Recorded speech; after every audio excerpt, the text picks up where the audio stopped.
Salut à tous très chers internautes. Ce n'est pas la première fois que je parle de secte sur ma chaîne, et ça ne sera pas la dernière. Sauf qu'aujourd'hui je ne m'en prendrai pas à tel ou tel groupe.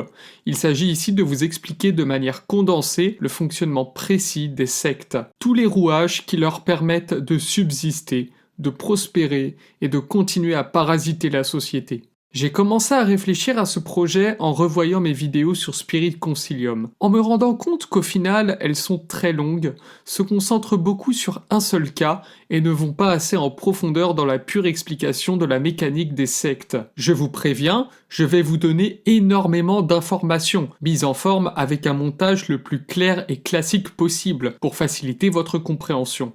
Donc restez bien concentrés, ne perdons pas plus de temps dans cette intro et commençons. Tout d'abord, une secte, c'est quoi? Partons directement de son étymologie. Le mot secte provient du latin sequi, ce qui signifie suivre, tout simplement. On peut donc élaborer notre définition à partir de ce sens d'origine. Dans une secte, on suit donc quelque chose. Mais quoi? Un objectif? Une doctrine? Un groupe? Un maître à penser? En réalité, tout ça peut se retrouver sous différentes formes, mais reste commun à l'immense majorité des sectes.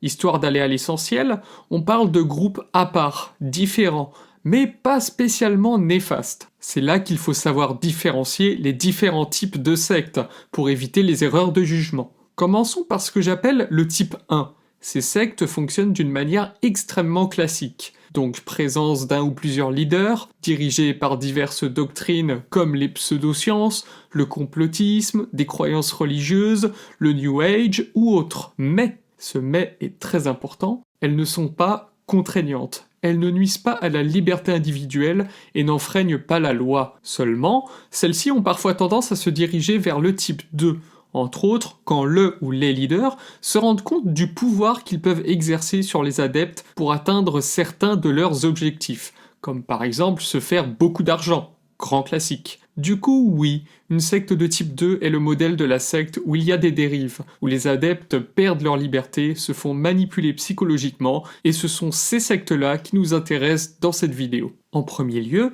la question qu'on peut se poser est comment? Comment c'est possible de manipuler les gens comme ça? Comment c'est possible de les embarquer dans des sectes de type 2? Je vais vous l'expliquer, mais sans trop entrer dans les détails. J'ai pas envie que de bons gros rats viennent se servir de ma vidéo comme tuto pour créer leur petite secte DIY. Commençons avant tout par la communication. Les manières qu'utilisent les sectes pour toucher de nouvelles personnes et de les attirer dans leur filet. À ce niveau-là, parfois on s'approche carrément de véritables démarches commerciales. Elles utilisent des outils de communication comme les réseaux sociaux, les sites internet. Parfois elles louent des locaux ou viennent directement toquer aux portes, expressément pour faire de la propagande. Certaines d'entre elles ont même directement quelque chose à vendre avant même que la personne visée entre dans le groupe.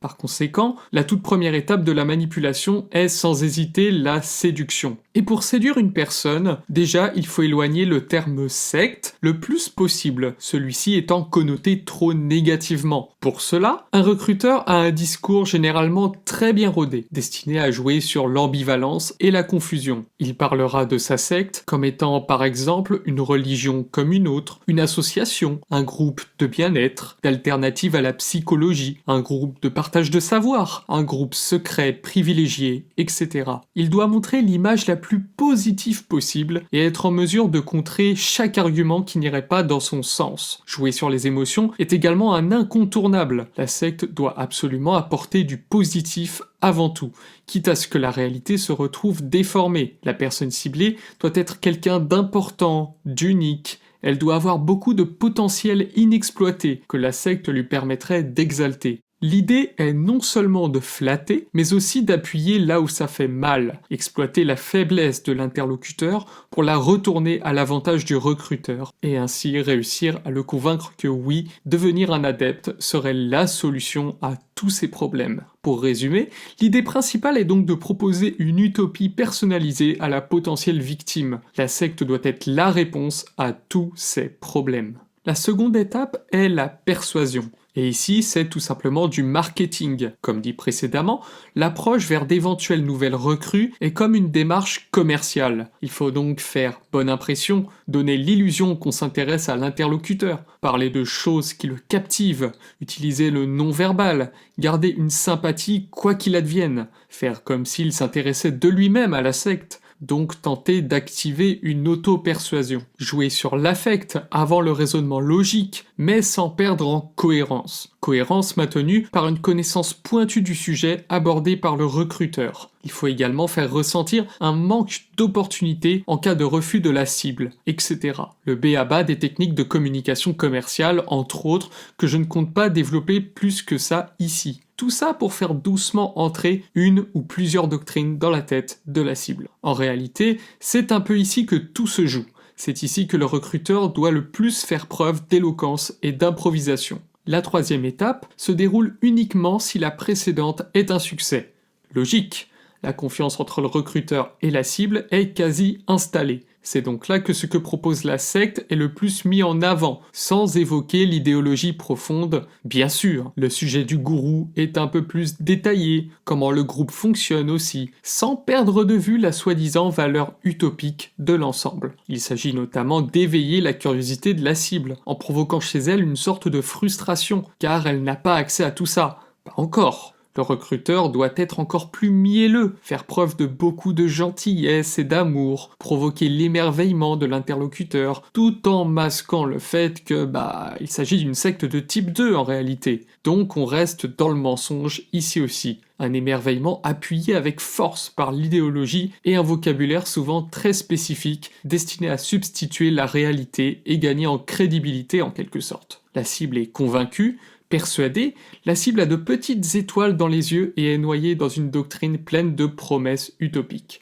C'est à cet instant qu'elle tombe dans le piège. Cependant, ce n'est pas encore suffisant. Maintenant que la cible devient un adepte, il faut que la secte fasse en sorte que le piège reste toujours effectif. Il faut fidéliser la nouvelle recrue à tout prix. Il est de notoriété publique qu'une fois à l'intérieur d'une secte, il est très difficile d'en sortir. La cible subit un conditionnement et perd littéralement son identité au profit d'une nouvelle, ce qui comprend également tous les rapports sociaux, les habitudes, le régime alimentaire, les relations avec la famille, la vie de couple, les relations sexuelles, la vie professionnelle, etc. Il s'attache aux autres membres de la secte, comme une grande famille. Les douleurs d'avant sont mises de côté, au profit du bonheur que la secte lui procurerait à l'instant T. Car oui, il faut bien comprendre qu'un adepte d'une secte n'est pas malheureux. Il devient malheureux lorsqu'il se rend compte de la supercherie, ce qui arrive souvent trop tard. Et les conséquences peuvent être carrément désastreuses, voire même funestes dans certains cas, malheureusement moins rares qu'on peut le penser. À savoir, plus un adepte monte haut dans la hiérarchie, plus ça devient difficile de retrouver sa liberté, tout simplement car la secte n'hésite pas à donner des rôles, des devoirs, des responsabilités, ce qui renforce fortement les liens tissés entre lui, le gourou et le reste du groupe, sans parler des risques de représailles encourus. Tout ça peut être évité, tout ça doit être évité. Et pour cela, il existe plusieurs armes.